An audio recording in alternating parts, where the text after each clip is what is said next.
Hey, so I'm Matt Lindauer. I'm a guitar player and a banjo player from Brooklyn, New York. And I made a version of Her Eyes Are a Blue Million Miles by Captain Beefheart that some people have listened to, and they've been asking me to do a video just explaining how to play it on one guitar. And if you look at that performance, I'm just singing the song and trying to cover all the parts on guitar. So that's what this video is for. I had a moment, I thought I would put it together for people. Just a few quick caveats. So whenever you're doing a single guitar version of a song, it's really important to keep in mind that you might not be able to do everything. And if you listen to some of the greats of single guitar versions of songs like Joe Pass, you'll notice that they pick and choose kind of carefully what parts of songs. So like on Sweet Lorraine.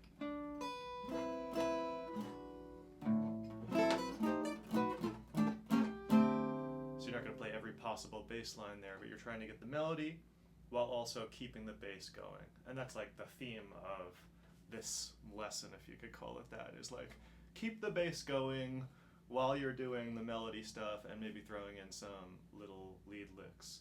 Okay, so if I was playing this on electric guitar, I'd probably be more up here and I'd be like doing a little Jimi Hendrix kind of thumb action for the bass. I'm playing it in B minor, so I would probably be more like this.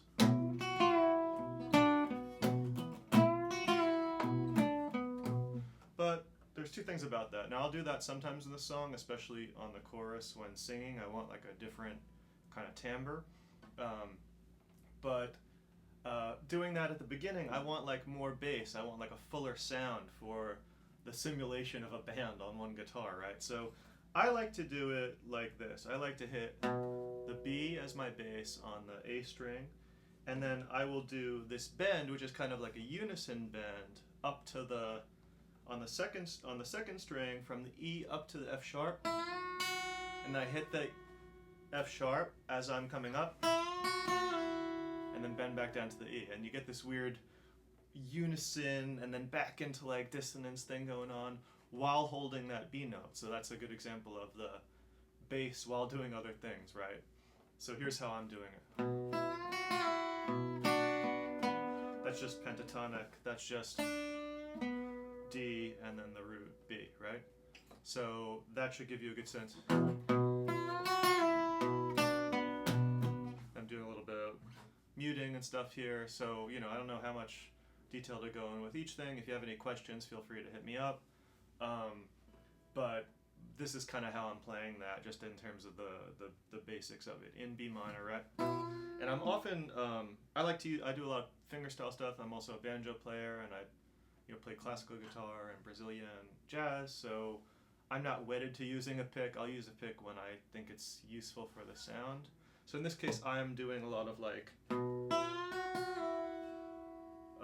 using my other fingers to hit some of these notes, but using the pick to get the hard bass sound. So really, again, you're trying to blend like covering the terrain of the low end, which is in some ways the hardest part, with having a clearly expressed like main riff or melody, right? So, okay, here's a little bit of it, just following that.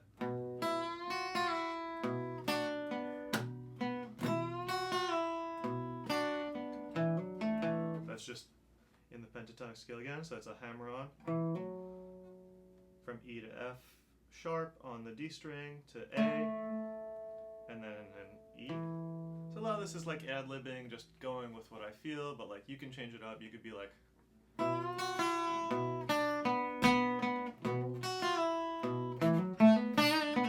you want like a more, or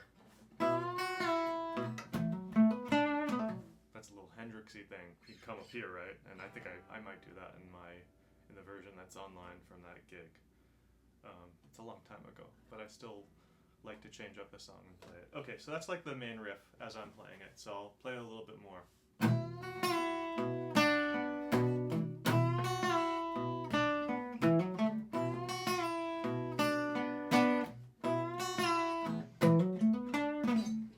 I sometimes do it like this, actually. One more thing, so you could do this. Whoop.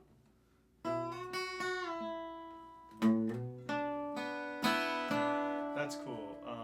So that's another thing. Eric Johnson was someone who like would start a riff, and I think he's still around, but anyway, Eric Johnson, guitar player, who will like move up to another part of the fretboard to finish off a riff.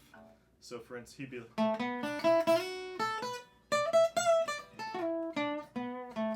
something like that. So anyway, one way to do this riff, instead of going,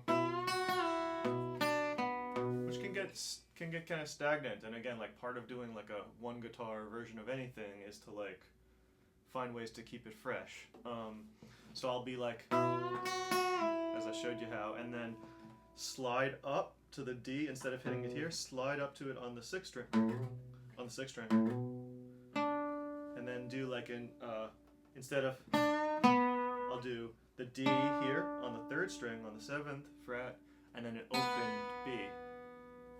So instead of, then you could do, and sometimes like, that's kind of cool.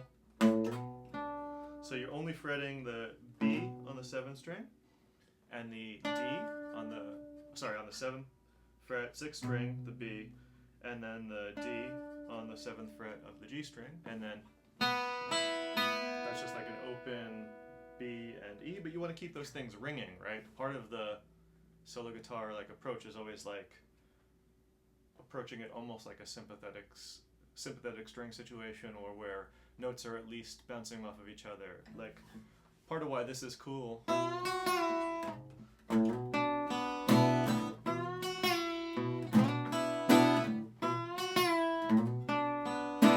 it rings, and things ring off of each other, and you get little harmonics and things that you might not have expected. Okay, that's the main riff.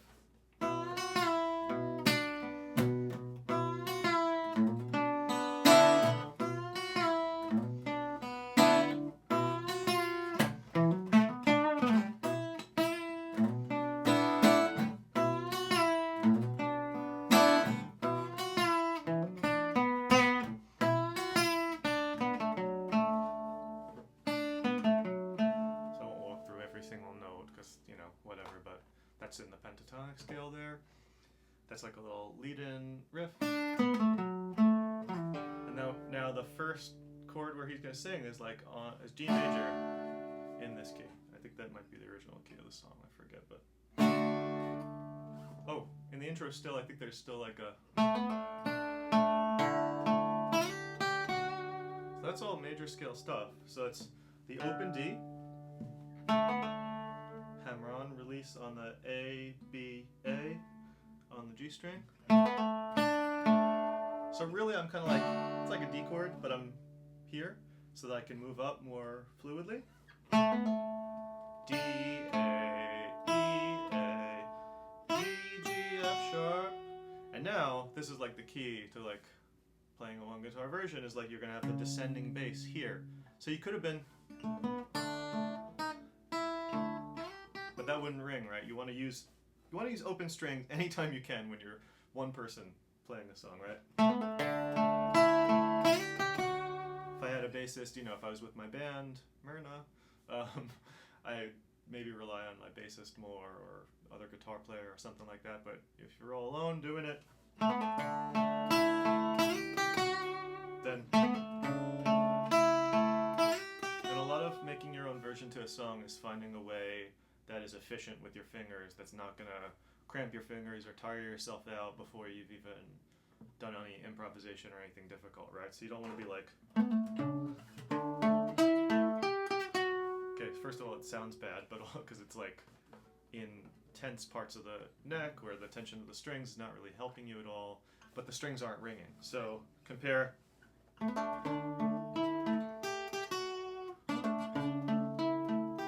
It's okay. On an acoustic guitar, though, you've got, let me turn off my air conditioner. You've got some of these questions about the tension at different parts of the neck. So compare that to this. Oh,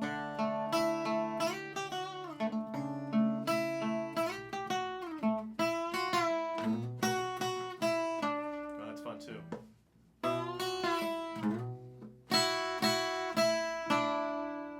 Okay, so that's just our initial riff. Slide up to the B, then the F sharp, E, then E unison, right? Then the D on the third string. Okay, so play that again.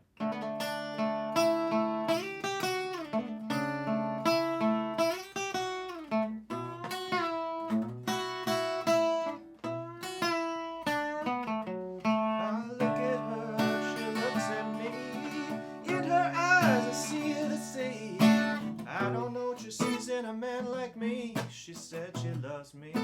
Doing like sort of like, yeah, Hendrix type of, Stevie Ray Vaughan type of like rhythm stuff here. Right,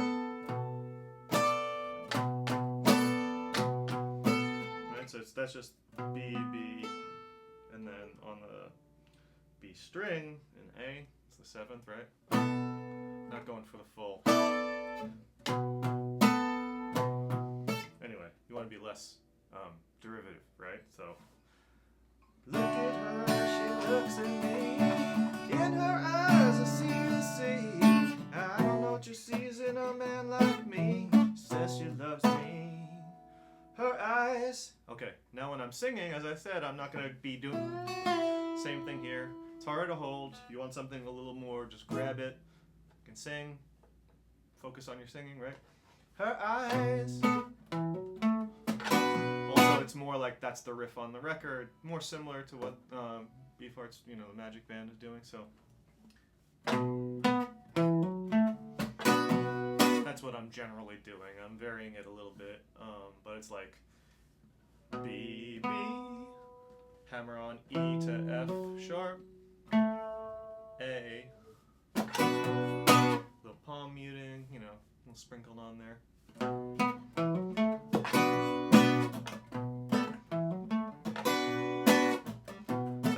Her eyes. And when you're singing, right, you want something easier to play behind you. You can still do some things, but as you're practicing, especially when you're not as used to singing, while doing like lead-ish stuff on guitar, then you want things that are easier. But you'll notice that even whoever will always simplify lines behind their vocals. Two reasons. One is that you don't want to be distracted by doing something complicated on guitar. But also, you don't want to distract from your voice, right? And hopefully you don't, right? So, her eyes, her eyes, her eyes are a blue million miles.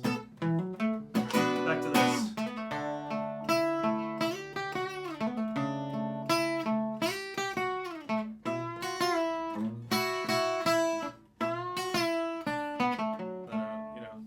There's this other part. Okay, so these parts are strung together. I'll try to get them all.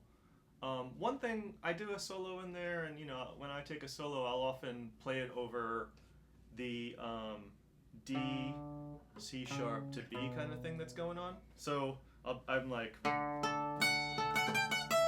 which is very similar to a line in the song.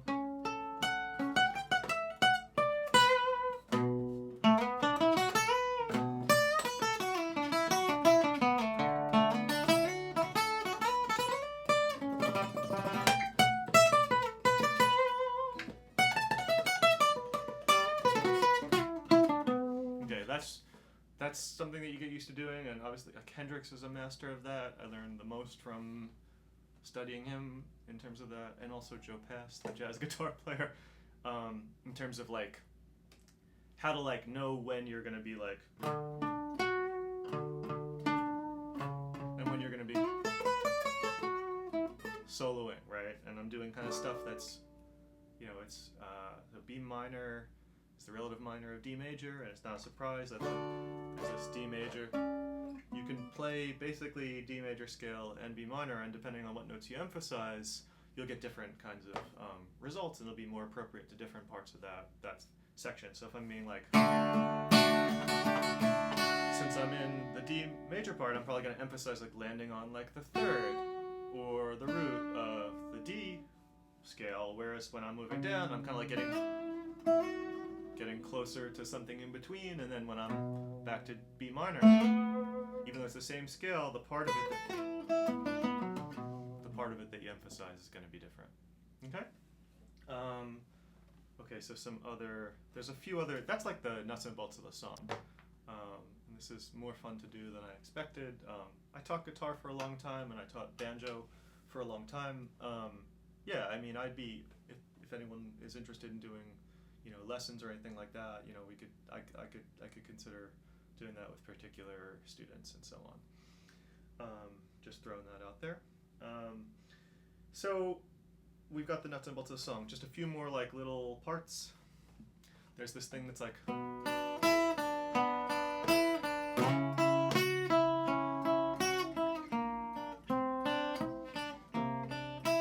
you could do a 7. Anyway, it's like B minor, C sharp minor. She loves me. So that's the far as I can see. She loves me. And again, it's not. Sometimes being faithful to the spirit of the song is more important than playing the exact thing. That's how cooler covers happen. Rather than being like, I'm going to do every single note and every single emphasis from the original song, you try to do something to make it your own. So that's what I tried to do. So for instance, that's just that kind of initial pentatonic, kind of like that's an octave B B, and I'm going D E D B D E D C sharp E F sharp E. Same thing, two frets up, and then now C7 is the next chord. So you're going back a half step. That's on the 3rd fret. I'm kind of borrowing the B flat and the D on the 3rd and 2nd strings with the root. Not leaving myself hanging with no root behind me, right? So far as I can see. She loves me. Her eyes. So yeah, sometimes I'll be like.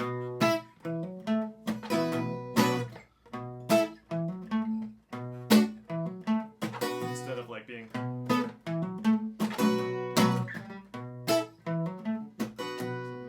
Her eyes are a blue million miles. And then, okay, there's one more part that's like, what that is kind of like a type of chord that like Radiohead would later use. So G, it's kind of like it's a G minor 13. The 13 there, so. This G minor chord, right? So it's like a G minor 13, so it's like G, E, D, B flat, and then it becomes a D with an open E and an F sharp in the bass, and then this is how I do it. G, E, D, B flat, E, D, B flat, F sharp, E, D, B, E, D, A, F, E, D, A, E. Okay, so that's a little bit, yeah, there's definitely something a little bit Radiohead-y going on in this version. That's just an E7. Right. So anyway, that's the like, far as I can see, she loves me. Then that's the other part. Far as I can see, she loves me. Loves me.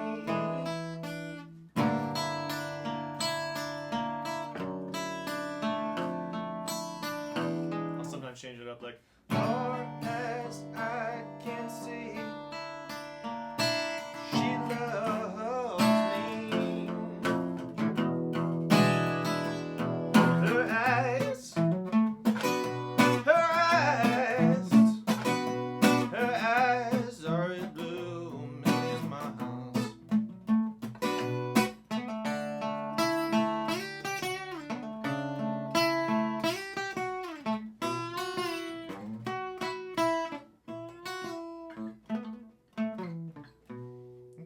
that's like everything that I think is integral to the song. The rest is little accents and so on, little flourishes. I hope you liked it. Also, I just released an album of instrumental music called Moonshot that I'm linking to here. If you like this video and you want to support my music, you can go to Bandcamp and pick that up. I'd be very grateful, either for your checking it out and picking it up or just for your listens. But yeah, thanks a lot.